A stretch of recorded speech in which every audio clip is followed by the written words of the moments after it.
Bienvenidos una vez más a Radical Contra la Corriente.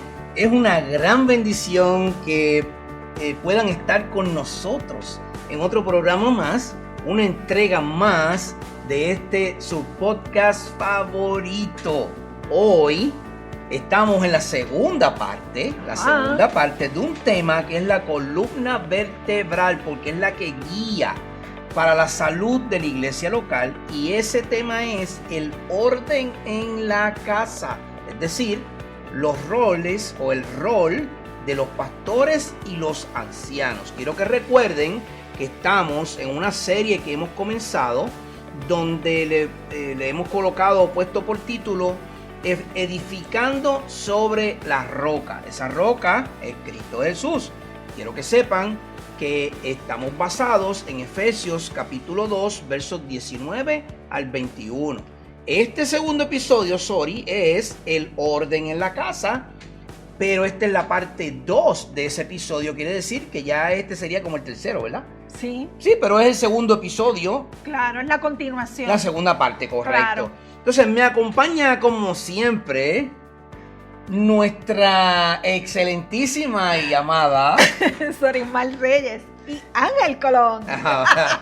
Ahora ya me presenta a mí, muy bien, muy bien. En nuestra entrega anterior establecimos que Cristo es la única cabeza de la iglesia y que su diseño para gobernarnos consiste en pluralidad de ancianos. Así mismo. No es una invención humana, es un mandato apostólico para proteger la sana doctrina. Exacto. En los capítulos, la primera parte de este episodio 2, estuvimos hablando de que Cristo es la cabeza de donde nace, la fuente de donde nace. Él es la autoridad, pero también es de donde nace la iglesia. Claro, y fue a través de Él. Y fue a través de Él. Y también hablamos de la importancia de la pluralidad de ancianos y por qué es importante un gobierno de una iglesia local. Entonces, hoy vamos a entrar en lo que Dios exige de esos hombres que son llamados a liderar, pastorear la iglesia del Señor. Mira, no vamos a hablar de talentos naturales, no vamos a hablar de carisma, no vamos a hablar de cómo se comportan exteriormente, no vamos a hablar de, aunque es un reflejo del interior, ¿verdad? Claro. Pero no vamos a hablar de ninguna de esas cosas, el intelecto o cuánto saben, conocimiento intelectual filosófico, sino de su carácter ante el Señor y su corazón para con las ovejas. Miren, hermano, el carácter de un varón de Dios no solamente se refleja por su conocimiento intelectual, que es importante que tenga conocimiento, claro, ni por su carisma, que también se relaciona con las demás personas. Es por su carácter, y ese carácter está en el corazón y nace de un corazón arrepentido, y es un corazón que sirve y anhela servir al Señor Jesucristo. Fíjate, el carácter de un varón de Dios en la iglesia se puede ver tan marcado. Yo he escuchado decir a pastores: esa no es la esposa con la que yo me casé. Qué triste. Esa no es la mujer, refiriéndose a su propia esposa. Esa no es la mujer con la que yo me casé. Wow, sea que tú lo digas en forma de broma, que no deberías, pero sea que lo digas en forma de broma o no, tú le debes un respeto a la mujer que Dios te dio, sí, con la que te uniste y con la que llevas una vida. Ella es tu ayuda idónea. Ustedes se han convertido en uno. Claro. Está enferma, Dios no lo quiera y tenga un cáncer. Dios no lo quiere y le hayan que hacer una doble mastectomía donde le corten sus senos. Por eso ella va a dejar de ser su mujer. No, ella sigue siendo su mujer hasta el día en que Dios los separa. Y esa es la muerte. Claro. Entonces, hermano, si usted está en la posición pastoral, cuidado como usted se refiere a su esposa. Sí. Cuidado como usted se refiere a la congregación. He escuchado pastores decir: eso es una vieja bochinchera. Wow. Que habla mucho y lleva y trae. Wow. Es que yo no puedo creer una cosa como esa. Es triste, de verdad. ¿Cómo un varón de Dios se va a referir de la congregación, la Grey, que Cristo compró con su sangre y le ha puesto en sus manos? ¿Cómo él se va a referir de esa congregación de esa manera? Dios se las puso en sus manos, por lo tanto él lo tiene que cuidar, no importa como sean, porque el ejemplo del pastor es el que va a ayudar a que esas ovejas cambien. Exactamente. Y no That's quiero it. entrar más en ejemplos porque conozco cientos de Sí, ejemplos claro. de varones que se han comportado indecorosamente. Sí, y han dañado. Mucho, porque manchan el evangelio. Claro. Y claro, yo no estoy diciendo que seamos perfectos. Podremos decir algún comentario, pero hermano, opuesto a eso, de la abundancia del corazón habla la boca. Yo no tengo que decir nada más. No tengo que decir nada más. Hay momentos para ser serios y hay momentos para hacer... Algún tipo de broma. Sí, pero eso es más en la intimidad de la iglesia, no es desde el púlpito, por favor. Exactamente. Y yo puedo hacer bromas con mi esposa. Yo puedo decir, hoy tengo una esposa colorada porque tiene el pelo color rojo. Y la semana que viene yo puedo decir, fíjense, hoy tengo otra nueva esposa. Es rubia porque se pintó el pelo o se tiñó el pelo color rubio. Pero yo estoy haciendo eso en una forma jocosa, claro, por el ambiente en que nos encontramos. Sí. Yo no estoy diciendo que tengo una nueva mujer en el aspecto sentimental o amoroso o de desprecio hacia ella. No, al contrario. Yo me gozo con la ayuda idónea que Dios me dio. Por algo está conmigo en el set. Por algo está conmigo compartiendo este ministerio. Entonces, hermano, miren, por eso es que no vamos a hablar de estos carismas, dones intelectuales o sabiduría filosófica que pueda tener el hombre. Vamos a hablar, como primer punto hoy, de los requisitos del pastor y el anciano de la iglesia. Sí, en la primera parte hablamos de Cristo como la única cabeza de la iglesia y también del diseño bíblico del liderato. Hoy estaremos hablando de los requisitos de ese pastor y anciano, además de su rol. Entonces, antes de continuar, tenemos que leer el texto de donde nace todo esto, porque no vamos a ir a desglosar esto por nuestras propias capacidades. ¿Qué nos dice Dios por medio de su revelación a nosotros de cuáles son los requisitos que, de nuevo, Dios requiere de ese hombre que va a liderar la iglesia que Jesucristo compró con su sangre y que ahora llevan el mismo Espíritu Santo que es Dios en ellos? Hermano, esto no se trata de la iglesia. Esto se trata de honor al rey. Y esto es serio. Muy serio. Cuando usted se sale del patrón que Dios ha establecido, comenzamos a hacer dogmas de hombres y comenzamos a dividir, tergiversar o mover iglesias en direcciones opuestas. ¿Qué nos dice la palabra de Dios en 1 Timoteo capítulo 3, versos 2 al 7? Dice así la palabra del Señor: un obispo debe ser, pues, irreprochable, marido de una sola mujer, sobrio, prudente, de conducta decorosa, hospitalario, apto para enseñar, que gobierne bien su casa, porque si un hombre no sabe gobernar su propia casa, ¿cómo cuidará de la iglesia de Dios? Yo me podría quedar mudo de momento, porque ahí hay tantos y tantos y tantos requisitos para el pastor. Como diría el Chavo del 8, ¿te quedó el ojo cuadrado? Te quedó el ojo cuadrado, así mismo decía el Chavo. Eso es cierto. No encanta el Chavo, ¿verdad? Sí.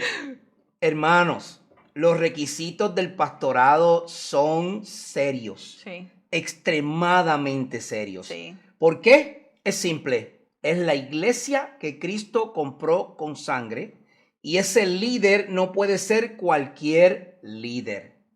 Dios no juega. Nosotros jugamos con la palabra. Dios no. No. Nosotros sí jugamos y adaptamos y cambiamos y jalamos y tiramos y llevamos, pero Dios no. Lo más impactante de este pasaje es que los requisitos no son de talento. No son talentos ni de coeficiente intelectual. Es decir, usted tiene un IQ o coeficiente intelectual de 160, por lo tanto usted es un genio intelectual y entonces usted puede guiar a la iglesia de Dios porque usted es un genio intelectual. ¿Tú sabes qué, Sori? Hoy día, mi amada audiencia, se toman clases de dicción. Sí. Clases de dicción, porque el varón que está detrás del púlpito tiene que saber cómo expresarse a la audiencia de manera que haga sintaxis, que la dicción sea correcta y todo lo demás. Es increíble que no prediquemos la palabra de Dios y nos dediquemos a mirar al hombre. Qué cosa increíble. Nosotros no vamos a ver nada de eso. Nosotros vamos a ver el carácter de ese hombre de Dios. El carácter. Mientras el mundo busca líderes con carisma, habilidades, empresarios, Dios busca hombres irreprensibles, sobrios y prudentes. Mucha carga, como lo mencioné en el episodio anterior. Es mucha la carga para el pastor, ¿sabe? Mucha la carga. Es un hombre piadoso. Sí. Es un hombre que va viviendo y caminando y creciendo en santidad totalmente. Y en fe. Y en fe. Oye, esta demanda es bien alta. Esta demanda no es un juego. No es un juego. Dios no está jugando con su iglesia. No. De nuevo y repito, no me voy a cansar de repetirlo. La compró con su sangre. No es la tuya. No es la tuya ni la mía. Es la de Cristo. Entonces, el rol del anciano y del pastor hay que entenderlo en su contexto porque es vital para la iglesia. En el Nuevo Testamento, los términos para anciano, pastor y obispo se usan de manera intercambiable para la misma función. Los ancianos trabajan mano a mano con los pastores, compartiendo la carga del gobierno y la enseñanza. Ok, vamos a hablar un poquito de griego, porque como nos enseñó nuestro pastor profesor del seminario, Pastor Hill, el Pastor Hill nos dijo, vayan siempre a la fuente. Sí, a la raíz. A la raíz. La raíz es el griego. Esa es la traducción, la Septuaginta. Cuando usted va a la traducción de la Biblia, el término obispo, que leímos en 1 Timoteo capítulo 3, el griego es episcopo. Y el griego episcopo, en el contexto, no se refiere a una jerarquía superior, sino a la función de la supervisión del rebaño, utilizada de manera intercambiable con la palabra anciano, que en griego es presbúteros. Presbúteros, episcopos, son la misma palabra intercambiable de acuerdo a la función que está ejerciendo. Si es el pastor general de la iglesia, es un episcopo, un obispo. Si es un anciano que sirve con ese pastor y es la ayuda de ese pastor y es otro pastor, pero no con el cargo al pastorado general, entonces es un anciano de la iglesia y ese es un presbútero. Se nos dan entonces unas descripciones de cómo debe lucir el carácter de este anciano. Irreprochable. El griego está un poquito difícil, pero voy a tratar. Trátalo a ver, está difícil esa palabra. Anapileptón no significa perfección sin pecado, sino una vida en la que no hay acusación válida de pecado persistente, ni de escándalo que manche el nombre de Cristo. Exacto, irreprochable no tiene que ver con el hombre. No. Irreprochable tiene que ver con el carácter del hombre. Exacto. Que no sea señalado por un pecado recurrente o permanente o persistente. Exacto.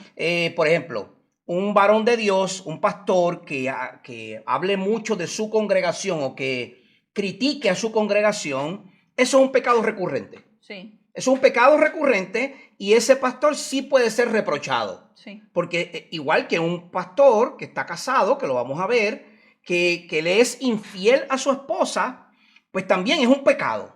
Y es un pecado que debe ser corregido primeramente retirándolo del pastorado. No puede pastorear más. No. Y debe corregir su vida con su esposa. Yep. Eso es lo que significa irreprochable. Sí. Gobierno de la casa. Eso es un pastor que gobierna bien su casa. Okay. Sí. La lógica de Pablo es de menor a mayor. El hogar es el seminario y el campo de prueba del liderazgo.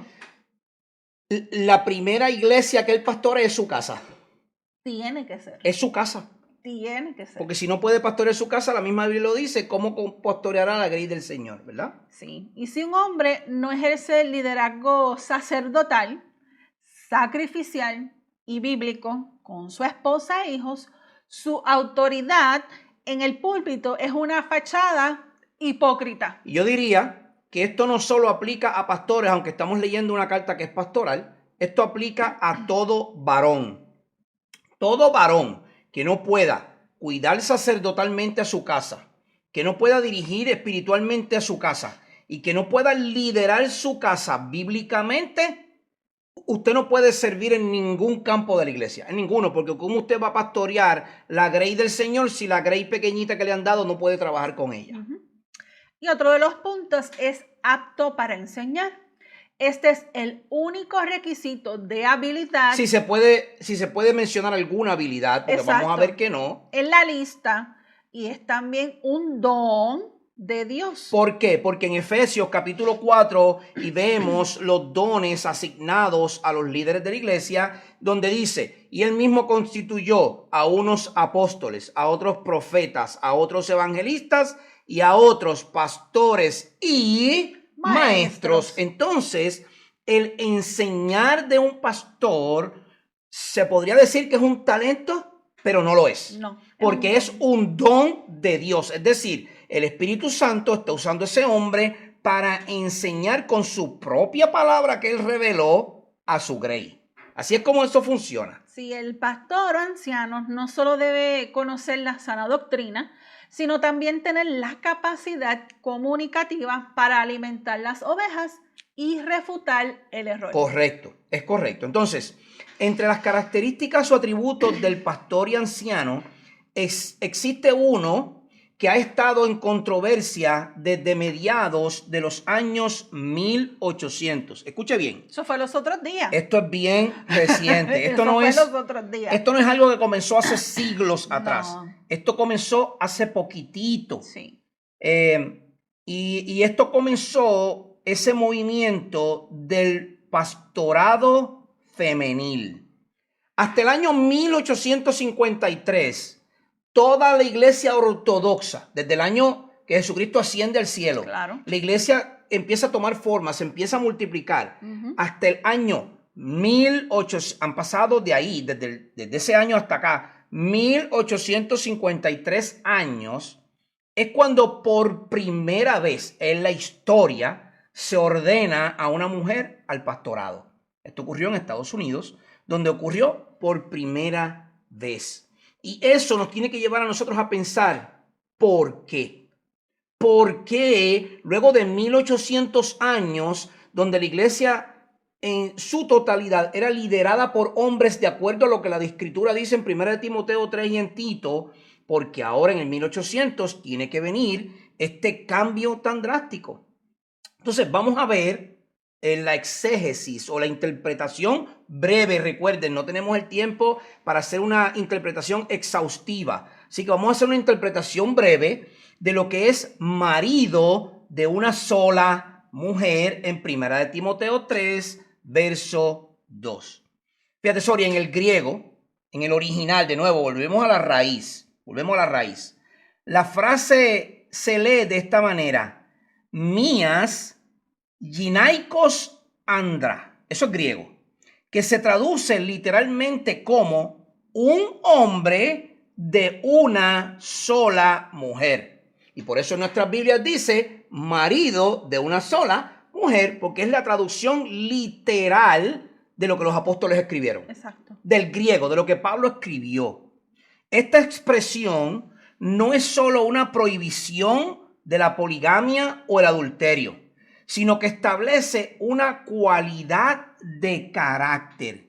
El candidato al pastorado o al anciano debe ser un hombre cuya devoción y fidelidad, amor y sexual estén dirigidas exclusivamente para su esposa, sea de mente o de acto.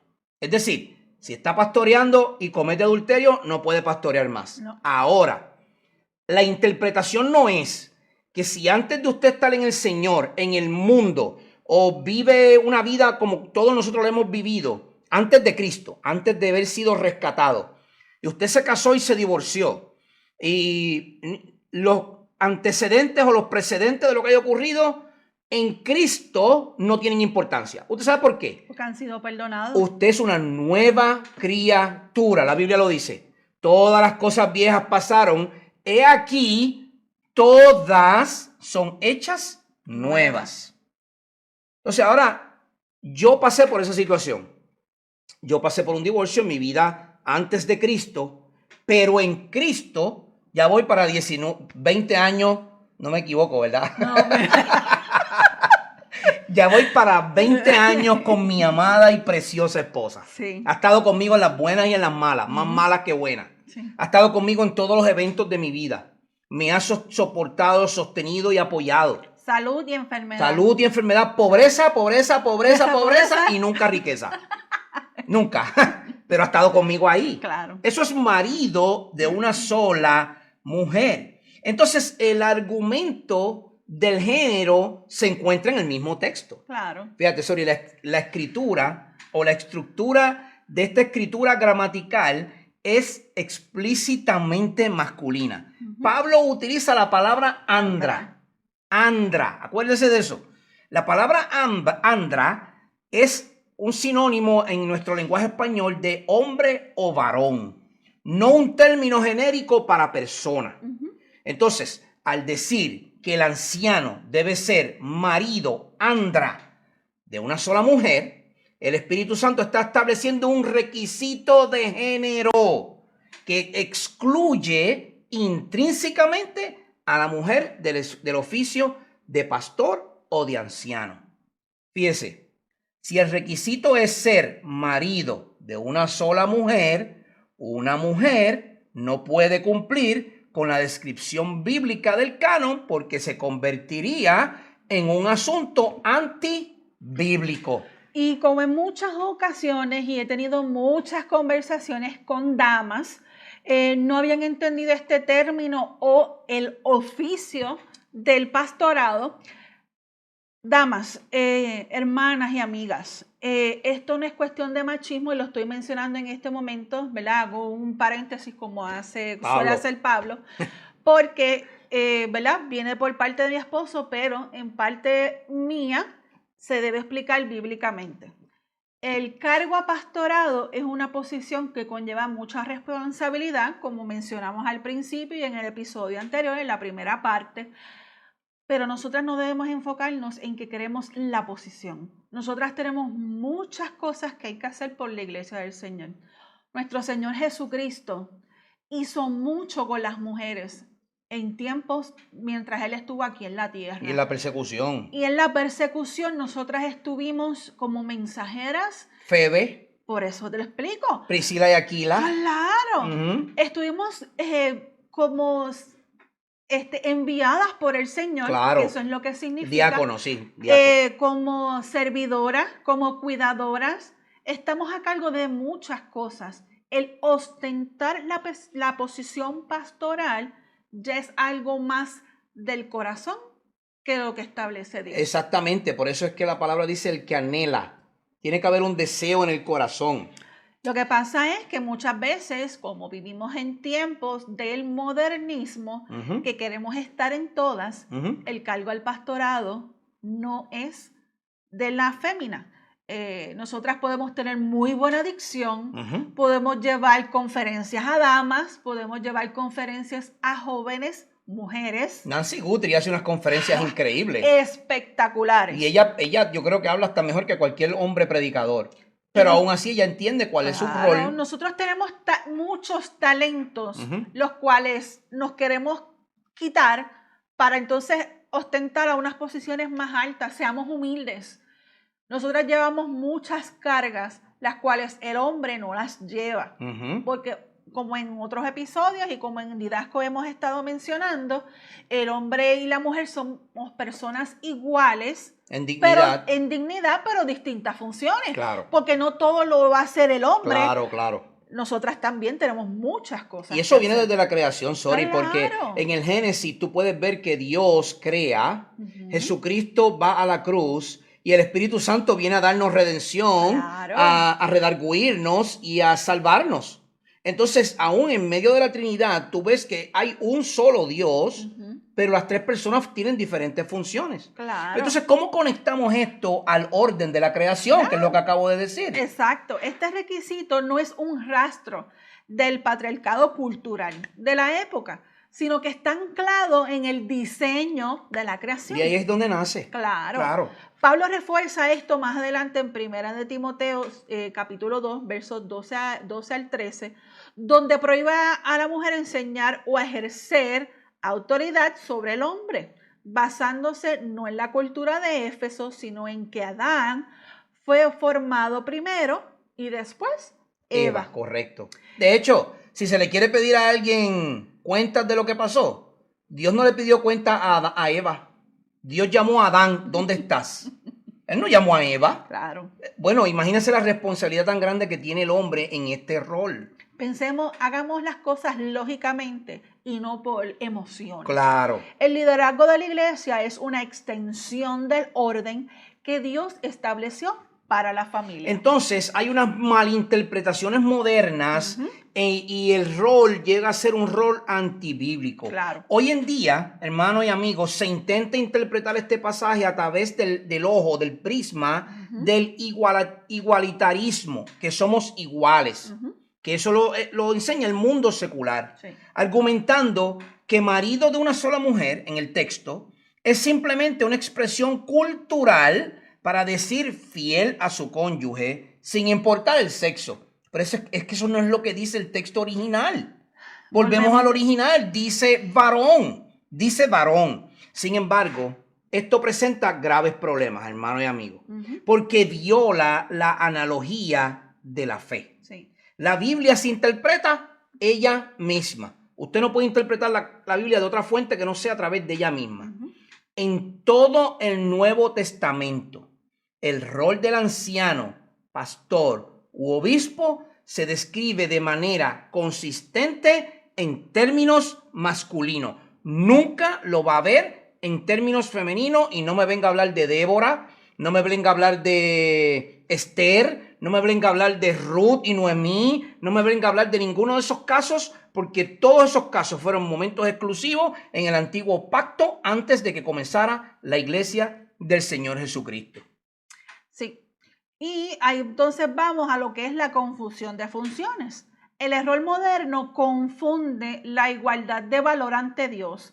Esto está en Gálatas 3:28. Donde dice que no hay griego ni judío, no hay mujer ni hombre. Ese es uno de los textos por la cual se pegan a él. Ajá. Con la igualdad de funciones en la iglesia. Exacto. Las mujeres tienen una dignidad absoluta y roles vitales de servicio. Pero el oficio de gobierno y de enseñanza autoritativa está reservado para los hombres calificados según el orden del pacto. Entonces, podemos ver que cuando nos desviamos hay un abandono a la autoridad bíblica. Y aquí está la clave de todo esto. Una vez nos desviamos de lo que Dios ha dicho y comenzamos a hacer pretextos humanos. Permitir a una mujer pastorear requiere ignorar el significado literal del texto, lo que se conoce como sola escritura, para entonces favorecer sentimientos culturales, lo cual debilita la base doctrinal de la iglesia local. Una vez tú ignoras, no, si ahí lo que dice es algo cultural, ella puede ser pastora. No, si usted ignora lo que Dios ha dicho en el contexto original, usted está ignorando totalmente lo que Dios ha dicho. Pues entonces no crea la Biblia, haga lo que usted quiera. ¿Sabe qué? Comienza a hacer sacrificios, vamos. Búsquese 2 o 3 corderitos y vaya y sacrifíquelos en el altar. O vaya y toque el chofar para llamar a las masas a que vengan a reunirse a la congregación. O vaya y vístase con atuendos y vaya y dance como danzaba David. Nadie sabe cómo danzaba David, pero bueno, eso usualmente era en la guerra, así que vaya y haga una guerra y después venga danzando. Eso era un baile de júbilo por ganar una guerra. Y entonces eso es a lo que voy. Si nos desviamos de lo que la Biblia ha establecido, el sacrificio lo hizo Cristo. Claro, de una vez y para siempre. El gozo y el júbilo es en el corazón. Entonces todo es un acto de adoración a Dios interna, reflejado externamente en nuestra vida diaria. Si nos alejamos del texto, empezamos a hacer pretextos para ser conforme a como nos da la gana en cada culto y servicio que hacemos. Entonces, ¿cómo aplicamos esto para la iglesia de hoy? Primero, debemos ser claros. Defender que el pastor debe ser hombre no es un ataque a la mujer, no lo es. Es una defensa del diseño divino. Es lo que Dios ha dicho. Cuando la iglesia altera los requisitos bíblicos de Primera de Timoteo para ser inclusiva con el mundo, termina excluyéndose con respecto a la verdad de Dios. Como mujeres, nuestra plenitud no está en ocupar un púlpito que Dios no nos asignó, sino en servir con excelencia en los ministerios que Él no nos asignó, honrando el orden de Cristo, la cabeza que Él fue lo que lo estableció. Exactamente. Entonces, si vamos a lo que los puritanos o teólogos reformados de la historia han dicho, tenemos una cita de Louis Berkhoff de Teología Sistemática que dice de la siguiente manera: la distinción de sexos no fue establecida por Dios para ser ignorada en el orden de su iglesia, sino para que cada uno, en el lugar que le corresponde, sirva para la edificación del cuerpo. Entonces, lo que Berkhoff subraya aquí es que el orden eclesiástico no es arbitrario. Usted no puede cambiarlo como usted quiera. Dios asignó roles específicos a los hombres y a las mujeres para que la iglesia funcione como un cuerpo armonioso. Ignorar estos roles es ignorar la sabiduría del arquitecto de la iglesia, nuestro Señor Jesucristo. Richard Baxter dijo: el pastor debe ser un ejemplo vivo de la doctrina que practica. Baxter enseñaba que la vida del ministerio es el sermón más potente. Lo tiene que vivir. ¿Cómo tú te comportas? Si un pastor predica la santidad, pero su vida privada es un desorden, la iglesia se debilita inevitablemente porque el mensaje pierde su autoridad moral. Y nuestra aplicación para la iglesia de hoy, en una cultura eclesiástica que idolatra el carisma, el éxito numérico y la influencia en redes sociales, Primera de Timoteo 3 nos llama al arrepentimiento. Las iglesias hoy deben dejar de buscar CEOs o animadores y comenzar a buscar hombres cuya mayor credencial sea su carácter probado en la intimidad de su hogar y su fidelidad a las Escrituras. Sí. El liderazgo no es un derecho de la antigüedad, es un llamado que se sostiene en la integridad. El pastor, como dice John Owen, un puritano que predicaba bien tajante, se parecía mucho a Radical contra la Corriente, como nosotros. Sí. John Owen dijo: el pastor es un siervo de Cristo para el bien de la iglesia. Owen enfatizaba que el ministerio es un servicio sacrificial, no es una plataforma de influencia personal, sino una responsabilidad pesada delante de Dios, por la cual el pastor rendirá cuenta. Si usted al final de cuentas no quiere escucharme, no lo haga. Vamos a tener que rendir cuenta. Y eso nos lleva a nuestra última sección de este episodio de La Casa en Orden. Y es la sección número 4, donde se nos presenta al pastor como el pastor del rebaño. Y el texto base para esto lo encontramos en Primera de Pedro, ya lo habíamos dicho, capítulo 5, 2 y 3. Escuche con atención lo que el apóstol Pedro dice.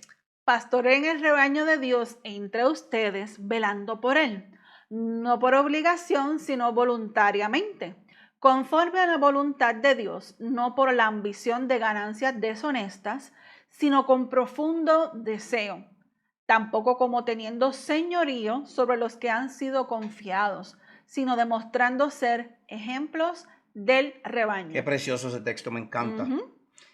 El lenguaje que Pedro utiliza aquí es profundamente intencional. Sí. Los líderes no son gerentes de una organización secular, son pastores de almas. A fin de cuentas, hermano, usted está pastoreando almas. Usted no está pastoreando personas regulares. Usted está pastoreando la grey del Señor. De nuevo, comprada con su sangre. Y estamos llamados a alimentar y proteger. Yo no solamente estoy señalando al pastor desde esta plataforma. Yo también me señalo yo.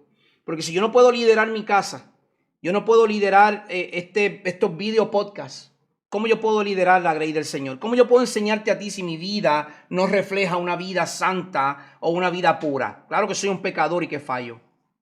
Pero eso yo no lo hago intencionalmente todos los días tampoco. Yo puedo pecar, por supuesto, y tú también. Pero eso no implica que mi vida es una vida pecaminosa, constantemente fuera de lo que la Escritura dice. No, yo busco agradar a Dios en todo mi caminar. El pastorado implica alimentar al pueblo con la palabra y protegerlo activamente del error doctrinal. Es un servicio voluntario. El llamado no debe ser por lucro o por poder, como dice Pedro, ganancias deshonestas, sino por un deseo genuino de servir a Cristo y no por dominio. Usted no es el dueño de la grey. El liderazgo bíblico no se impone por la fuerza o el señorío, no porque yo lo digo así. Eso no funciona de esa manera, sino por el modelaje. Yo te veo y yo te sigo. Los pastores y ancianos caminan frente a las ovejas, no por encima de ellas. No es lo que tú dices porque yo lo dice. No. Usted va al frente y yo le sigo. Como dice Hebreos, imitad a vuestros pastores. Yo solamente le puedo imitar si usted es un pastor que vive conforme a lo que Dios nos ha revelado. Pedro, quien fue restaurado por Jesús con el mandato de apacentar sus ovejas, escribe ahora a otros líderes con un lenguaje cargado de humildad. En algún momento Jesucristo vino y le dijo a Pedro, Pedro, ¿me amas?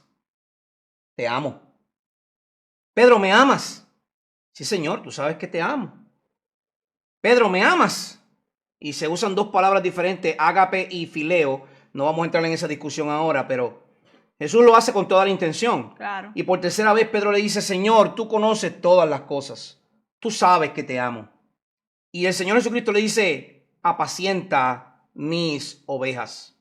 Luego ahora en la primera carta que él escribe en el capítulo 5, él recuerda esas palabras y le dice a los ancianos junto con él, ancianos, ustedes como yo, apacienten la grey del Señor. No, usted no está llamando a otra cosa, usted está llamado a apacentar la grey del Señor. No por obligación. El pastorado no es una carga pesada que se arrastra, sino una respuesta gozosa al llamado soberano de Dios. Así es. Las ganancias deshonestas. Pedro advierte contra la profesionalización del ministerio, en la que el salario o el beneficio personal dictan la labor. Voy a hacerte una pausa ahí, perdóname, porque me vino a la mente el libro, creo que es John Piper, y el libro se llama Hermanos, no somos profesionales. Es excelente libro donde él habla de que el llamado al pastorado, al ministerio o a la enseñanza, como en el caso nuestro, no es un llamado de profesionales. Sí, somos profesionales en la profesión que conocemos. Porque eres responsable. Pero no somos un CEO, no somos profesionales como una empresa. El motivo debe ser un profundo deseo de la gloria de Dios y el bien de las almas. Sí. No como señores. Los pastores no deben enseñorearse ni manipular a la congregación. El modelo de liderazgo en el reino es el modelaje, no la tiranía. El pastor guía desde el frente, siendo el primero en arrepentirse y en servir. Nos encanta nuestro pastor que constantemente, siendo tan joven, yo de verdad lo sigo siendo 20 años más joven que yo, porque de verdad me modela a Cristo en el aspecto de que se humilla, se somete, pide perdón, se sabe cómo comportarse ante damas, caballeros. Entonces yo no estoy diciendo para elogiar a mi pastor. Estoy diciendo que es un modelo a seguir, como dice Hebreos capítulo 13. Claro. Él puede ser alguien que puede ser imitado. La iglesia contemporánea sufre bajo dos extremos. El autoritarismo espiritual, donde el pastor es intocable, y el ministerio mercantilista, donde la fe es un negocio. Primera de Pedro 5 nos recuerda que las ovejas no pertenecen al pastor, sino a Dios. Los líderes de hoy deben ver su oficio como un sacrificio de amor, velando por las almas de sus miembros como quienes han de dar cuenta al príncipe de los pastores. Y Juan Calvino menciona un pastor debe tener dos voces, una para reunir a las ovejas y otra para ahuyentar a los lobos que acechan. Así mismo. Esta cita resume la dualidad del oficio. El líder bíblico debe ser tierno y consolador de los afligidos, pero firme e intransigente ante la verdad frente al error. Entonces, hoy, la marea nos arrastra en el siglo que vivimos a ser pastores célebres y a iglesias sin orden. Pero hemos visto que Dios demanda hombres de carácter que sirvan con humildad. Si tu liderazgo no huele a oveja y no se rinde a la palabra, no es el liderazgo que Cristo diseñó. En nuestro próximo encuentro abordaremos un tema que hoy genera mucha confusión y debate en la iglesia contemporánea. En nuestro episodio número 3 exploraremos la mujer en el plan de Dios. Vamos a estar analizando el diseño bíblico del complementarismo y el rol vital de la mujer tanto en la iglesia como en el hogar. Así que les animamos a que no se lo pierdan. Hoy hablamos un poco sobre el rol de la mujer, que no es el rol pastoral, pero vamos entonces a adentrarnos en cuál sí es el rol de la mujer en la iglesia. Y créame, hermana, usted tiene demasiado de muchos roles en la iglesia que cubrir como para ambicionar, como tú muy bien dijiste, lo que es el pastorado femenino. Hemos llegado al final de este episodio, pero la conversación no termina aquí. Nuestra oración es que este episodio no solamente haya informado tu mente y tu vida, sino que también haya llevado tu corazón a amar más a Cristo y a su iglesia. Recuerden, estamos buscando una iglesia santa, pura y sin mancha para presentársela a sí mismo, Cristo Jesús, para ser exaltada en gloria en el tiempo futuro. Así que hoy es el día de comenzar a vivir santa, pura y casta. Hoy es el día. Yo te animo a que si este episodio que es la parte 2 del episodio 2 y también la parte 1 y todos los demás episodios que has visto son de bendición a tu vida, yo te animo a que te suscribas, a que compartas y a que nos dejes tu comentario. Ya hemos sido amenazados de que nos van a reportar para que nos tumben el canal. Ya hemos sido amenazados de que van a escribirle a YouTube porque hablamos odio. Hermano, sea porque somos acusados, porque predicamos a Cristo. Si este canal se dedicara a predicar, ser mejor tú hoy, empodérate, siembra para que coseches y todo ese tipo de cosas, nada de esto pasa. Pero como nosotros estamos predicando a Cristo y a este crucificado, glorificado, entonces nos señalan. ¿Sabes qué? No nos vamos a callar.